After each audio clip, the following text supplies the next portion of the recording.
Welcome to my channel. It is February 8th. Happy Tuesday. Let me show you today's drip. And where do I start again? It makes the most sense to start with the L of the day.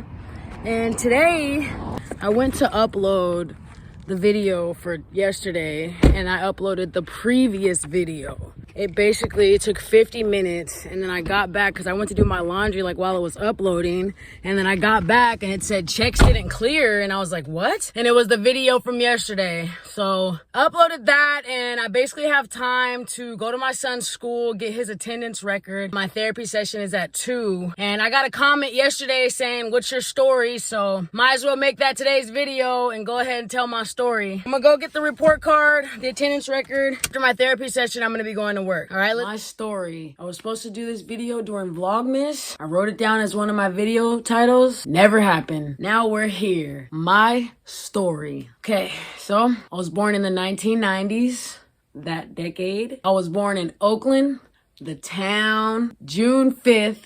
Oh my God, I'm a Gemini.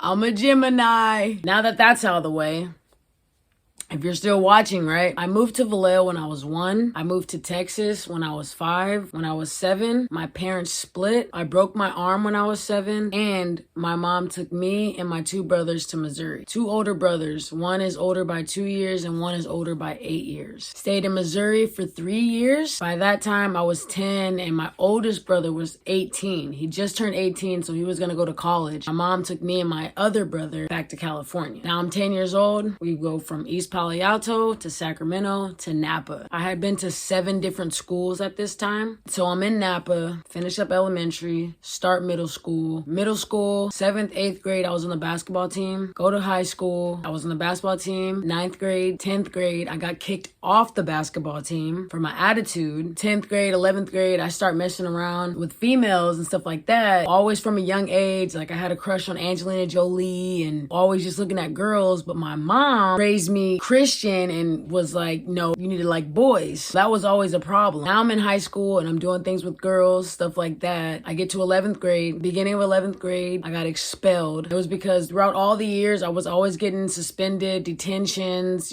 kicked out of class, going to the office. By the time I was in 11th grade, my rap sheet was like, it was like this thick. They gave me the boot. Then I was doing independent studies so I can finish up my high school diploma. My mom ended up kicking me out when I was 17 because she found out I had a girlfriend. From there, I just bounced from friend's house to friend's house, probably stayed with like 4 different friends until I was 18. And then I moved in with my girlfriend. We stayed together until I was 20 and then we split. And then I went to the homeless shelter. They call it the Mission back in 2011, like the end of 2011 to the beginning of 2012. That's where I met my son's dad. I told myself like I was done with relationships. He came around and then I wasn't attracted to him at first. We started kicking it. He was always trying to get at me and I was always saying no, but it's like in my mind I was like, well, I can't knock it till I try it. Then we hooked up, got pregnant. Then that's when my mom came back around like, oh my God, you're pregnant. So me and my mom basically wouldn't even have a relationship if it wasn't for my son. I ended up getting married when I was 22 because I was pregnant, and my mom, she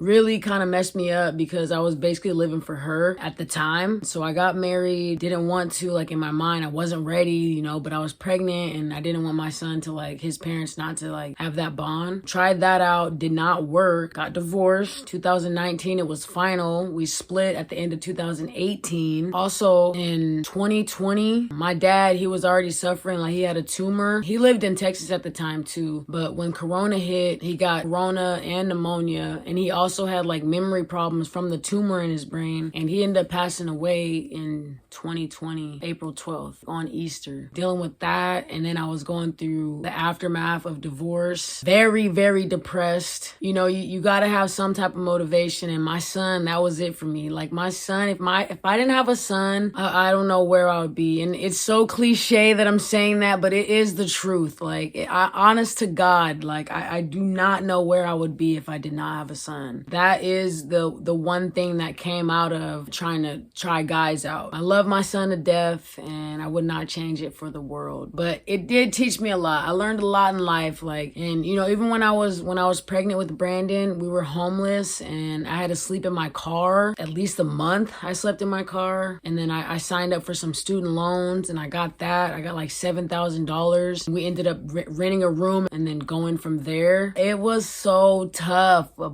battle for sure. Now I play the cards that I was dealt like it was the hand that I wanted. And even if I'm having a bad day or if I'm going through something, I look at the positive side of life and I'm able to see the positive side of life. I'm able to be grateful for everything that I have. From there, I just been a bunch of self-care, getting to know myself back, getting to learn to love myself again. He was definitely a narcissist, and I just, was doing everything for him, spending a bunch of money and stuff like that. And now it's like I'm analyzing my whole life and what happened and what's going on, just doing my own thing now, being independent. When we split, that was actually the first time that I've lived alone ever. So I've only been living alone for 3 years now, and I learned to love myself and love to be alone. I do want a family. I do want a girlfriend, start a family and go that route. But right now I'm just focusing on myself, getting in shape. I still want to lose 7 pounds, starting this YouTube vlog journey. It's good that I can vlog every single day, just say everything that's going on, stuff like that. I bought land, so I'm saving up for that project. Gonna do a prefabricated house on that one this year. Focus on my goals, my business, Instacart, keep working until I have enough, the amount that I want for the project, and then to have a certain amount left over as well. Go from there, because me and you as well should be using all these apps, all these platforms as a stepping stone to the next step in life. Like, we can't do this forever. Write down some goals, save up, accomplish those goals, be independent, have your own business, have your own website, have your own car lot, land, whatever you want to do. You have the will, the power, and the motivation to do it. Accomplish all your goals. It is still possible to make $500 a day on Instacart. I've talked to multiple people this week and last week who are waking up at the correct time, which is 5 a.m. and starting early. I don't have the luxury to do it every day, but you do, and you should. You should go out there and collect as much bread as you possibly can and become your own boss. I'm also very, very happy when I read the comments to know that you're out there making $300, $400, $500 a day. Like, it makes me truly happy when other people are going after their goals and their dreams, because, they say we're the 99% who aren't going to make it, and that 1% are like millionaires and billionaires, but we can get there.